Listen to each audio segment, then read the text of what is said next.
Ek is vanaand bevoorreg, julle. Ek is deel vanaand die stage met twee van die disippels, Petrus en Johannes. Julle almal ken seker vir Pieter van Jansen van Rensburg, dis nou Petrus, en dan vir John, die Engelse Johannes. Hy weier om enige ander boek uit te preek as John. Hy wil net uit John uitpraat die hele tyd. Maar in elk geval, dis voorreg om saam met Pieter en John vanaand die stage kan deel. Ons het vir julle so 'n bietjie van ons gaan so 'n tag team ding doen vanaand, dat ons 'n bietjie met julle gaan praat oor hemelvaart. Nou hemelvaart vir my is 'n baie belangrike entiteit van die 50 dae van hoogtepunte op die Christelike kalender. Dis vir my verskriklik moeilik om 'n gebeurtenis op die Christelike kalender uit te sonder bo ander. Want as jy dink die kruis is die belangrikste, dan dink jy maar sonder die leë graf was die kruis net nog iemand wat gesterf het. So die leë graf gee betekenis aan die kruis. En dan dink jy by jouself maar, wow, daar waar Jesus gesê het, hy gaan weg. En dan kry dit betekenis dat hy van God gestuur is deur die hemelvaart.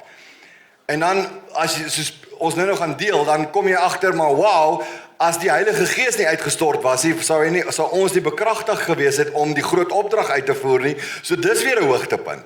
So dit is, jy kan nie kies nie, soos om te kies tussen jou pa en jou ma. Jy kan nie. Julle weet dit, né? Okay.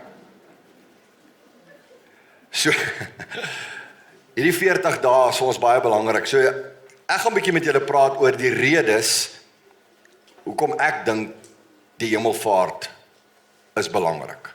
Dan gaan ek vir Pieter tag en hy gaan met julle praat oor die voordele dat Jesus weggegaan het. En dan gaan hy weer vir John tag en hy gaan met julle praat oor die beloftes van die hemelvaart. So, action-packed donderdag aand. Nou, as ek gaan dink aan die redes hoekom die hemelvaart belangrik is dit vir my belangrik dat jy saam met my lees, en ek dink dit gaan saamvat wat ons almal gaan sê vanaand, is Handelinge 1 van vers 7 af, wat sê, Jesus het met hulle gepraat en hy antwoord hulle, dit kom julle nie toe om die tye of die geleenthede te weet wat die Vader deur sy mag bepaal het nie. En dan kom hierdie woorde wat so belangrik is in Handelinge 1 vers 8, dat hy sê, maar julle sal krag ontvang, wanneer die Heilige Gees oor julle kom, en julle sal my getuies wees in Jerusalem, sowel as Judea, sowel as in die hele Judea en Samaria, en tot aan die uiterste van die aarde. En dis sy laaste woorde. Imagine nou, jy staan daar by Betanië, en dis wat Jesus sê. Hy sê, julle sal krag ontvang, wanneer die Heilige Gees oor julle kom, en julle sal my getuies wees in Jerusalem, sowel as in Judea, en in Samaria, en tot aan die uiterstes van die aarde, en die volgende ook, dan gaat hy. Dit moes 'n belewenis gewees het. Hy sê, en net na hy dit gesê het, is hy opgeneem, terwyl hulle dit sien, en 'n wolk het hom voor hulle oë weggeneem.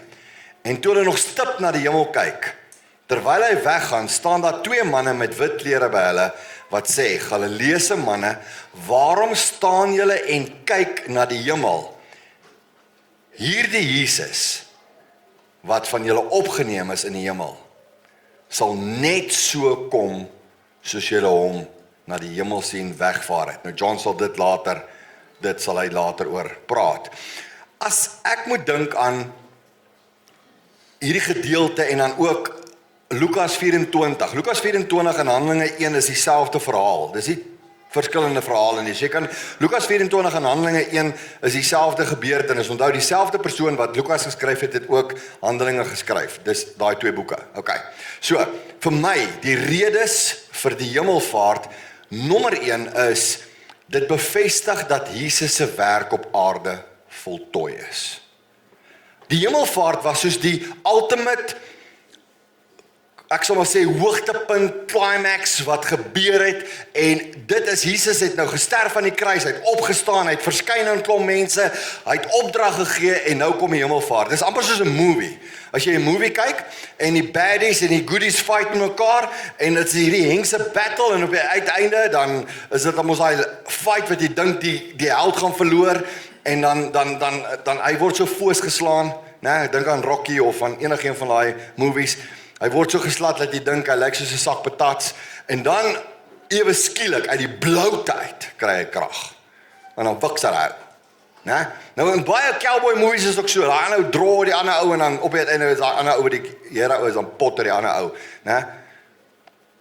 En ek voel amper so, is hierdie is soos 'n movie se einde. Dis 'n film se einde en die klimaks is daar waar Jesus sterf. Jesus staan op, hy oorwin die dood en die mense aanvaar hom en hy verskyn aan hulle by die see en hy verskyn aan mense, oor die 500 mense verskyn hy aan en hy maak genoeg getuies bymekaar en dan vaar hy op. So, dit gee vir my 'n ander betekenis aan die woord, dit is volbring. Wat ons altyd net aan die kruis koppel, is dit nie? Dis amper asof, jy weet, na daai action-packed einde van die movie, wat gebeur dan? Dit raak mos so rustig, né? En dan gaan daai held gaan huis toe. Dis wat hier gebeur het. En dan sak die son mos, en dan gaan hy so met die perd, né? Sak die son en bespeel die credits. Nou, vir my voel dit asof die hemelvaart so iets is. Dis daai rustigheid, daai bevestiging vir ons dat Jesus se werk is voltooi.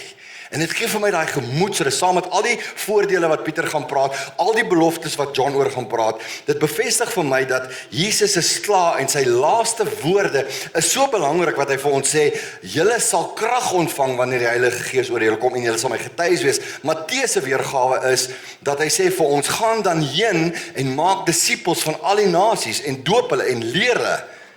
So daai is sy laaste woorde. Dit is so belangrik dat ons weet, dit voltooi sy bediening op aarde. Maak dit vir jou surprise. Dit begin ons bediening op aarde. So ons is die opvolgmovie. Rocky 2. Né? Die volgende ding wat ek met jou wil deel is, vir my is die hemelvaart 'n bekragtiging dat hy deur God gestuur is. Hoeveel mense in sy bediening het hom betwyfel? Dink bietjie aan al die mense wat gesê het, dis nie waar nie. Hy is nie die seun van God nie. Hy kan nie die seun van God wees nie. Hy kan nie die verlosser wees nie. Hy is nie die Messias nie. Hy is uitgeskel deur die Fariseërs en die Sadduseërs en die skrifgeleerdes as iemand wat not worthy is. Hy was op 'n stadium uitgeskel as 'n duiwel. Hulle het hom gesê, jy werk deur Beelzebul, 'n duiwel. So alles wat in twyfel getrek was, die hemelvaart maak dit reg. Want ewe skielik toe hy opvaar na die hemel, bekragtig God hom dat hy die seun van God is. Dit en by sy doop, waar hy gesê, dis my geliefde seun in wie ek welbehaag het, luister na hom. En nou kom hierdie twee engele en hierdie engele verskyn aan hulle. Hy sê, Galileese manne, wat staan julle so en kyk na die hemel? Hierdie Jesus, wat julle nou sien wegvaar in die hemel, gaan net so weer terugkom. God het hom gestuur. God het hom bekragtig. So wat is my punt? My punt is, hy sê, hy gee vir ons daardie autoriteit. Daardie krag is joune. Handelinge 1 vers 8 sê, julle sal krag ontvang wanneer die Heilige Gees oor julle kom. Ouens, en ek dink ons vergeet baie keer, en dit is belangrik dat ons sal onthou, dat ons is bekragtig deur die Heilige Gees om te werk vir hom. Dis vir my die tweede voordeel. Die derde rede, verskoon my, die derde rede wat ek met jou wil oor praat, is, ek het myself 'n bietjie net so vooruit gehardloop, so ek wil net gou-gou hê julle moet net fokus gou-gou op Filippense. Net om my punt nou net daai laaste nyl te slat, né? Filippense 2 vers 6 tot 10 sê, hy wat die gestalte van God was, met ander woorde, hy weet waarvan af hy kom. Hy weet hy was die gestalte van God in die hemel. Maar hy sê vir ons, hy bestaan op God gelyke wyse, en hy het nie beskou as iets waaraan hy moes vasklou nie. Maar hy het homself verneder deur die gestalte van 'n slaaf aan te neem en aan mense gelyk te word. En toe hy as mens verskyn het, het hy homself verder verneder en hy was gehoorsaam tot die dood aan die kruis. Daarom het God hom ook tot die hoogste eer verhef en hom 'n naam gegee bo alle name. En vers 10 sê dat elke knie sal vir hom buig. Ouens, en ek wil net vir julle sê, en as ons in sy krag optree, dan sê God, sal hy ook ons bystaan. Hy sal ons, want as Christus bereid was om na die aarde toe te kom, om my te red en jou te red. Wow man, dis iets wat ons kan deel. En daai krag het ons. Dit bring my by my laaste puntjie. En dit is die derde rede vir my vir die hemelvaart is, dit herstel Jesus weer terug in sy plek waar hy hoort. Hy was van God na ons, terug na God toe, waar hy gehoord het. Want hy is die seun van God. Hy's terug waar hy hoort. Hy's terug op sy plek. En weet jy waar sy plek? Aan die regterhand van die Vader. Reg langs die Vader. En wat is jou regterhand? Dis jou, in baie gevalle as jy, dit word gereken in alle kringe, as jy praat van jou regterhand, dan sê hulle dis jou sterkhand. Dis jou helpende hand. Dis jou kragtige hand. Dit is jou hand waarmee jy seën. Wil ek gou vir julle net 2 verse lees, dan is ek klaar. Hy sê, Markus 16:19, Jesus is terug aan die regterhand van die Vader. Hy sê, nadat die Here Jesus dit vir hulle gesê het, is hy in die hemel opgeneem, en hy het aan die regterhand van God gaan sit. Hy het sy plek weer teruggekry, waar hy gehoord het. Ander versie is 1 Petrus 3:22, hy sê, hy is nou aan die regterhand van God, nadat hy die engele en die magte en die kragte aan hom onderwerp het. Dis power, hoor. Dis waar hy is. En toe hy in die hemel ingegaan het. En wat ek vir jou wil sê vanaand is, dis die power, dis die posisie, wat ek en jy het op hierdie aarde. Deur hom is ons meer as oorwinnaars. Deur hom wat die regterhand is, het ons krag. As dit met ons emosioneel sleg gaan, as dit met ons hoe ook al sleg gaan, dan gee God vir ons die krag. En dis die 3 groot redes hoekom ek dink dat die hemelvaart baie belangrik is. Maar julle hoef my nie net te glo nie. Luister na Petrus. Hy gaan vir julle nou vertel oor die voordele van die hemelvaart.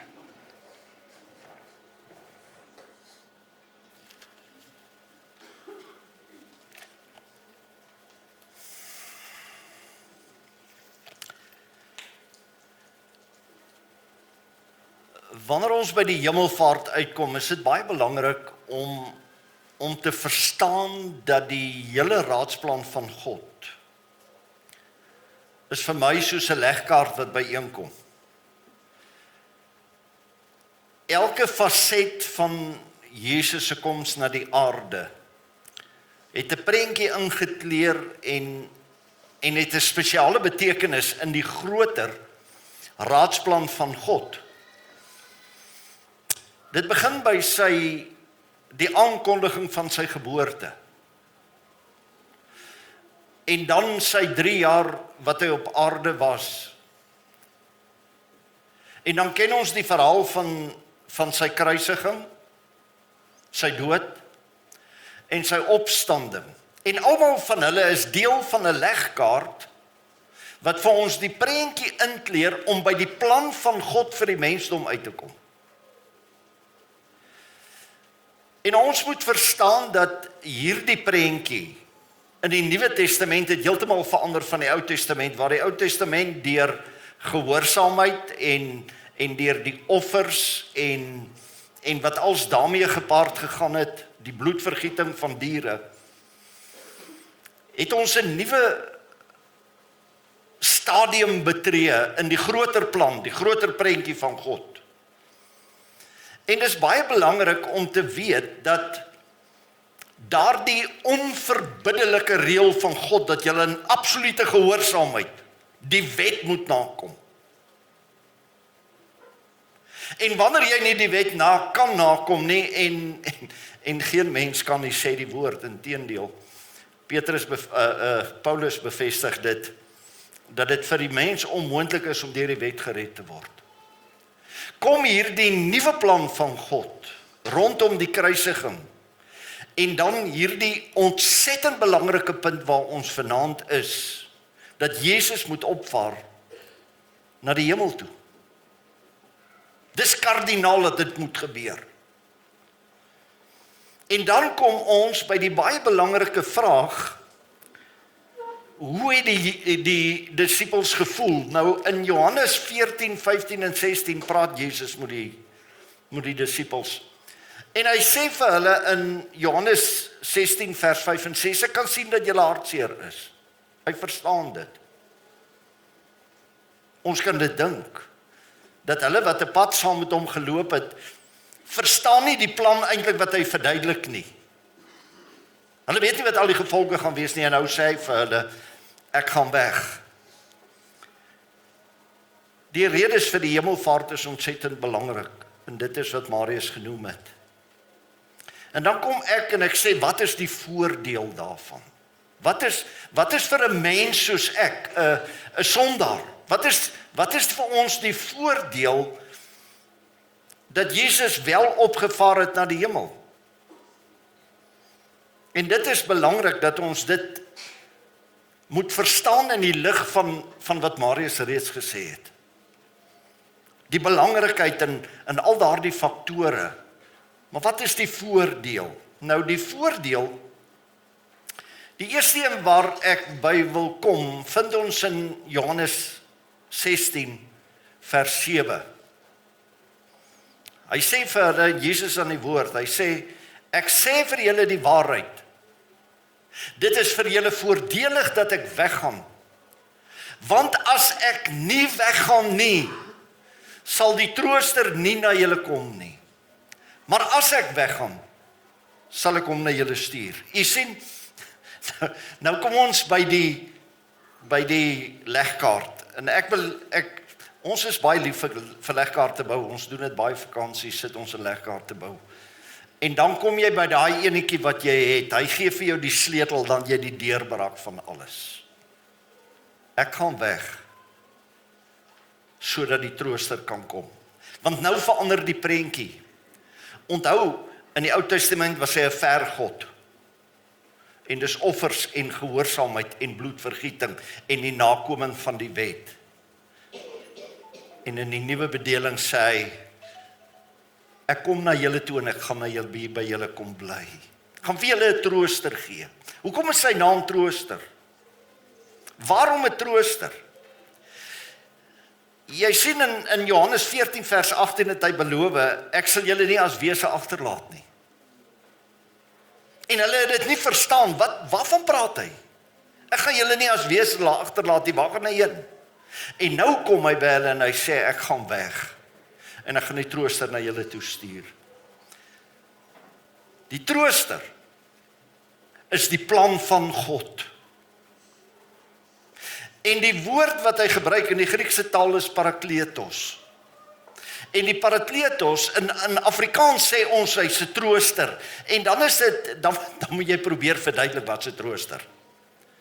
Maar in die Griekse taal kan ek 5 woorde uithaal wat 'n parakletos is en die trooster. En die heel eerste een wat ek wil sê, hy's 'n advokaat.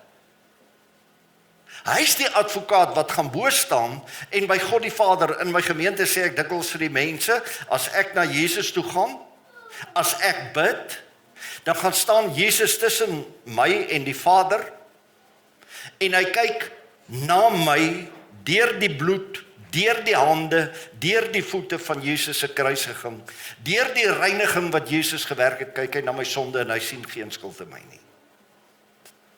Daarom is dit vir julle voordelig dat die trooster kom, die een wat vir julle gaan intree. Ek weet nie wat om reg te sê nie. Ek weet nie hoe om reg te bid nie. En hierdie advokaat lei die woord na God toe en dit kom reg by hom uit. Die Seun tree vir my in by die Vader op grond van wat die Heilige Gees vir hom sê.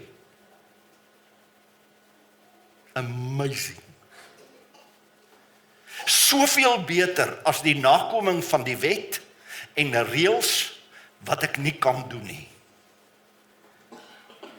Hy's 'n helper. Hy's 'n ek wou dit in Afrikaans sê, maar die Engels verduidelik hom beter. Hy's 'n comforter.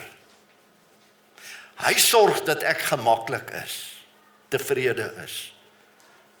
Hy's die een wat my bring in die plek waar ek met vrede en veiligheid voor God kan buig. Hy's die intercessor wat vir my intree, wat die regte woorde, ek wat bid en verkeerd bid, buig hy my woorde sodat hulle reg by Jesus Christus en die Vader kan uitkom. Wat 'n wonderlike voorreg. En dan die laaste een van hierdie 5, hy's 'n raadgewer. Hoeveel van ons het raad nodig? My seun bel my vanaand en hy sê, Dad, ek het 'n moeilike besluit, wat moet ek doen? En dan sê ek vir hom, Boeta, ek dink dit. Ons het toegang tot die perfekte raadgewer, wat nooit 'n fout maak nie. Die Parakletos, die advokaat. Maar daar's 'n tweede rede. Die Heilige Gees lei ons en leer ons. Hierdie Heilige Gees weet presies wat ek nodig het voordat ek vra. Hierdie Heilige Gees berei die pad vir ons voor, sodat ek hom in absolute geloof in sy voetspore kan wandel en hom navolg, omdat hy nie foute maak nie. En ons het hom verniet gekry. Hy lei my om te leer en hy leer my hoe om te doen en wat om te doen. En die derde ding sê hy vir ons, ek sal by julle bly. Die Heilige Gees bly om by ons. Jesus sê vir sy disippels, ek gaan weg. Maar ek sal julle nie as wese hier agterlaat nie. Julle gaan nie sonder hulp wees nie. Ek gaan julle nie nou aan julle genade oorlos. Laat jy maar self sien kom plan hom nie. Ek gaan vir julle iemand gee wat by julle sal bly en sê Johannes 14 vers 16, ek sal die Vader bid en hy sal julle 'n ander groot trooster gee en hy sal by julle bly tot in ewigheid. Gaan nooit weer weg nie. Maar jy sien, ons moet die legkaart verstaan. Ons moet verstaan waar Marius vandaan kom en hoe God hierdie dinge presies in plek laat val. En dan hierdie wonderlike voordele. Ek sal by julle bly tot in ewigheid.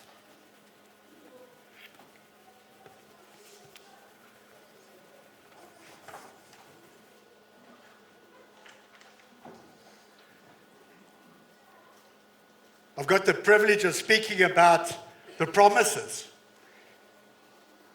Who understands a promise? I remember some days ago in winter, they were advertising a glove that would keep your hands warm.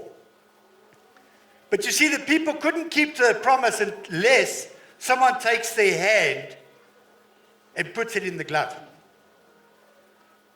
Because if no one puts their hand in the glove, well, how can they keep their promise?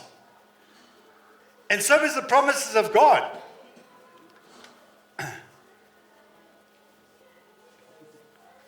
Jesus het gesê, ek gaan 'n plek voorberei vir julle. I'm going to go prepare a place for you.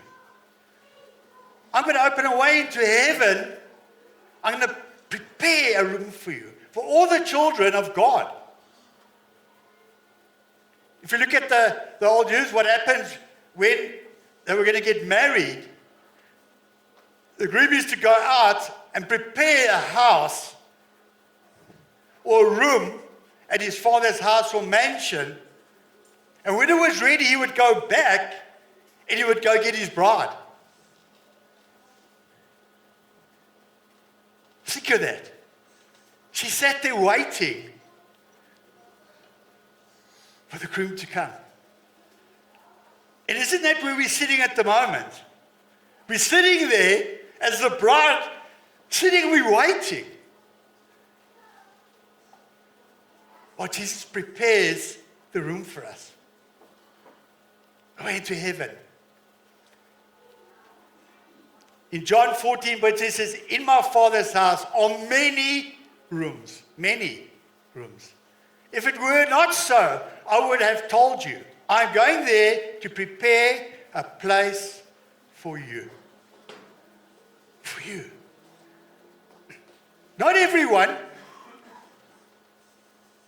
but the child of God. And that's what we've got to keep on remembering. Because a child of God is the glove and he lets a hand be put into him. And a child of God lets Jesus Christ come into him. Into you. And when Jesus is invited Jesus into you, you know you can be the promise. You can accept the promise that he's made to you.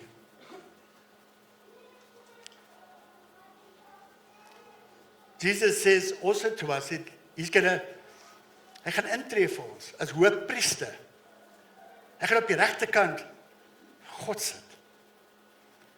See, Jesus is interceding for us permanently. Because I want you to look at your everyday life. Are we perfect? I don't know about you, but I'm not perfect. There's a lot of times I do things I shouldn't do. But I've got someone, so Pieter gesê, nou advokaat, wat intree vir ons. Hy tree in vir ons.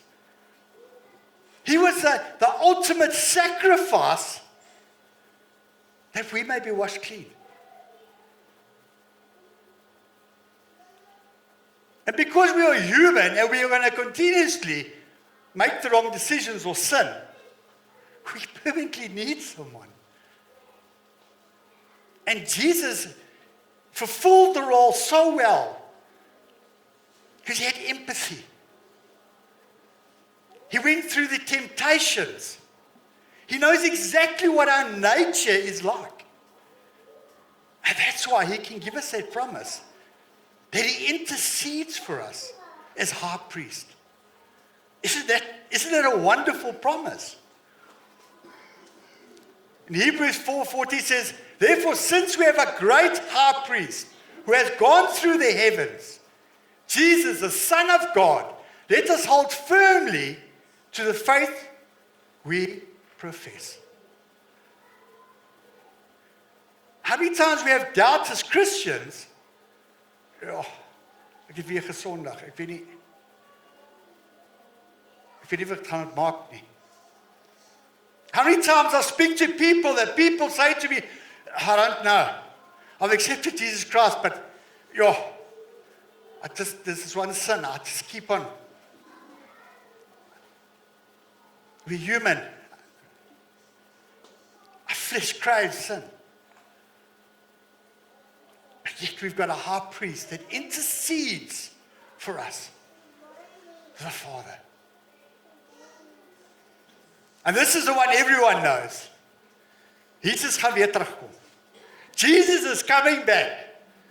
But it sounds great, and everyone says, I'm a Christian, Jesus is coming back. And we have theologians that are fighting about when's Jesus coming back.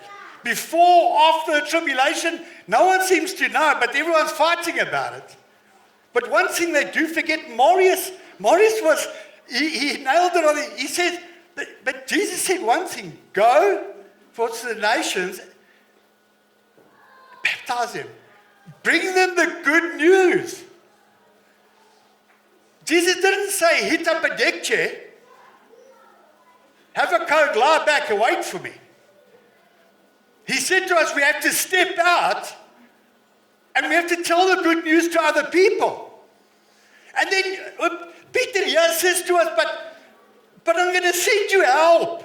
I'm going to send you the Holy Spirit. He's going to help you. He's going to give you power. He's going to give you knowledge and wisdom. Isn't that something to hold and be thankful to celebrate? And yet we still sit here and, I don't know. Ek bietjie skaam om met daai ouetjie te gaan praat. How many of us, when Jesus really comes back, and we're going to go meet him there, are going to miss people that we love that are standing right next door to us? How many people that you love are going to be left here on earth? And it's too late. Then it is too late. We've been called. We've been called to reach out to the people out there, to the lost, to the hurtful, to the sinners. We've been called to a ministry. How can we be happy about Jesus coming back when maybe my oldest son has accepted Jesus Christ, that I'm not going to see him again? How can we be happy with that thought? And we're wishing Jesus comes back now. Well, there are so many people out there that are not going to make it. That's why everyone's got to follow. Marius brought, he said there that there was a great commission. Jesus' last words. And Peter said, but there were advantages. That he gives us the Holy Spirit. I mean, what more do we want, people? What are we waiting for as a congregation or as head of your house to reach out to the ones that you love that are lost? Are we waiting for tomorrow? Now they've got English saying, tomorrow never comes. Tomorrow never comes. Many people I've spoken about Jesus, they say, but I'll speak to you tomorrow. I'll speak to you tomorrow. And tomorrow never comes. And I'll go and prepare a place for you. I will come back and take you and be with me. And you also may be where I am. We are going to be with Jesus. We are going to be with Jesus. But let us not be idle in reaching out for those that are lost. Because those tears of joy might turn to tears of sorrow when a loved one is not with us when we go and meet Jesus in the clouds. And I want to hand over to Marius. I think he put everything so well together.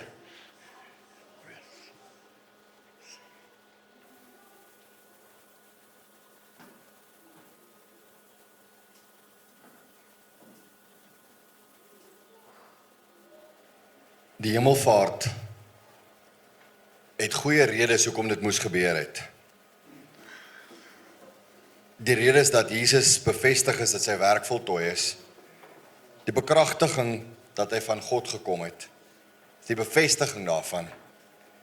En dan ook dat Jesus herstel is op sy plek.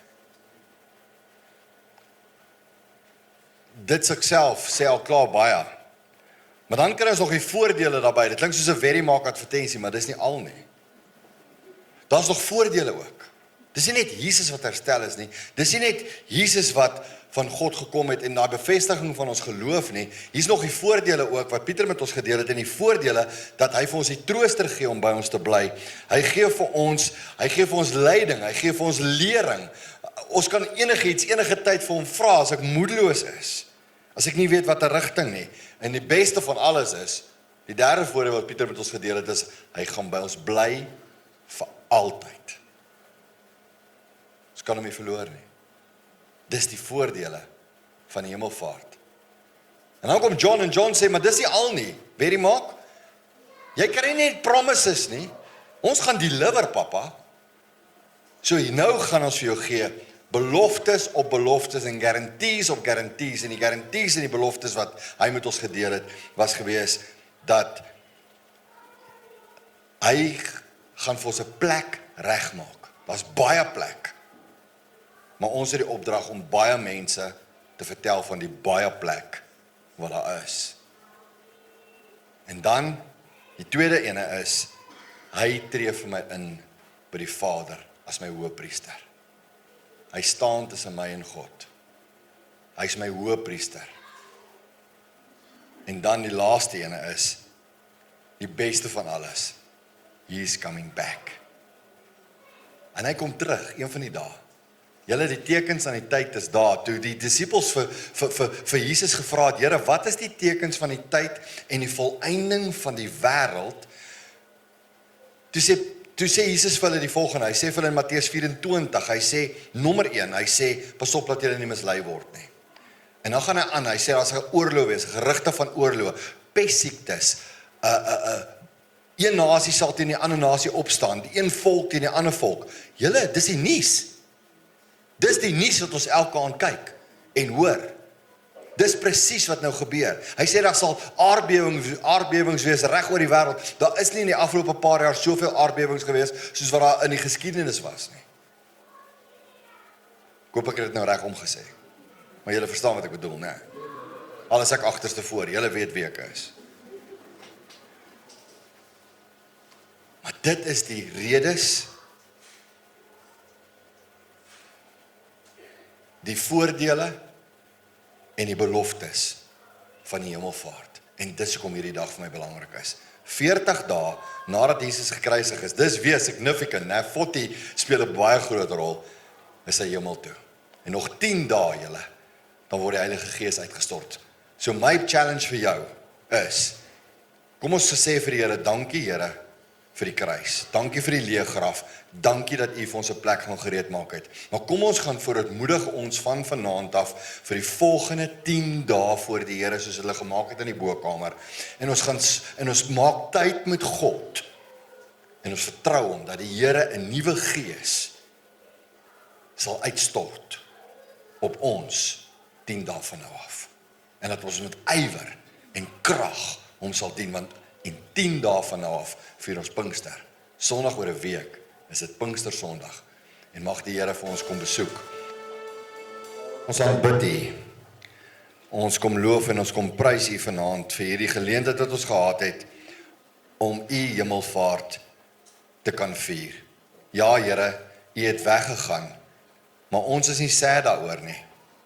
Want ons het die voordeel getrek van die Heilige Gees wat oor ons uitgestort is. Ons het die voordeel getrek, Here, dat ons die middelaar het, wat as hoëpriester vir ons intree as advokaat. Ons het die voordeel dat U vir ons 'n plek gaan berei het en 'n plek gaan regmaak het met 'n belofte om terug te kom, om ons te vat na U toe vir altyd en vir ewig. En ons dankie daarvoor. Dankie vir hemelvaart, Here, en met dieselfde passie in ons, wat ons die kruis vier en wat ons die leë graf vier, Here, vier ons ook die hemelvaart en die uitstorting van die Heilige Gees wat vir ons massief is.